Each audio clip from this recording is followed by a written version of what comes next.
وعلیکم السلام ورحمۃ اللہ وبرکاتہ۔ سوال اس طرح سے ہے کہ فرض نماز ادا کرنے کے بعد اپنی جگہ سے ہٹنے کا کیا حکم ہے؟ مقتدی جو ہے سلام پھیرنے کے بعد جو ہے فوراً جو ہے اپنی جگہ سے ہٹ سکتا ہے، اس میں کوئی حرج والی بات نہیں ہے۔ البتہ بہتر یہ ہے کہ جب تک امام جو ہے مقتدی کی طرف اپنا چہرہ نہ کرے تب تک جو ہے صف میں ہی رہے، اس کے بعد جو ہے صف سے ہٹے، کیونکہ ایسا بھی ہو سکتا ہے کبھی کبھار ممکن ہے امام جو ہے سلام کے بعد جو ہے سجدہ سہو کرے۔ اگر سلام کے فوراً بعد مقتدی صف سے الگ ہو جاتا ہے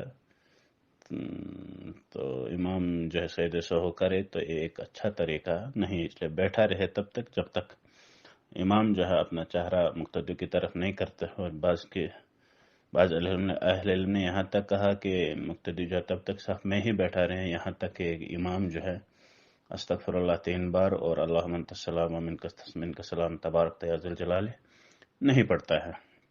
اور اس کے متعلق حدیث بھی ہے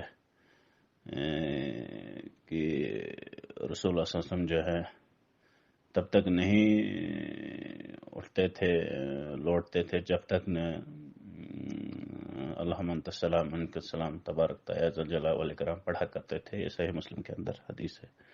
اس لیے بہتر یہ ہے کہ مقتدی تب تک صف میں بیٹھے رہے یہاں تک امام جو ہے اپنا چہرہ مقتدی کی طرف کرے، یا اگر کوئی امام جو ہے اپنا چہرہ مقتدی کی طرف نہیں کرتا تو کم از کم اتنی دیر جو ہے مقتدی صف میں ہی بیٹھا رہے جتنی دیر میں استغفر اللہ 3 بار یا شروع میں اللہ اکبر، پھر استغفر اللہ 3 بار، پھر اللہم انت السلام منک السلام تبارک یا ذی الجلال پڑھنے میں وقت لگے، اتنی دیر جو صف میں ہی رہے۔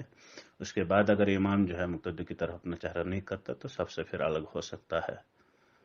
یہ بہتر ہے۔ ھذا وصلی اللہ علی نبینا محمد وعلی آلہ وصحبہ اجمعین۔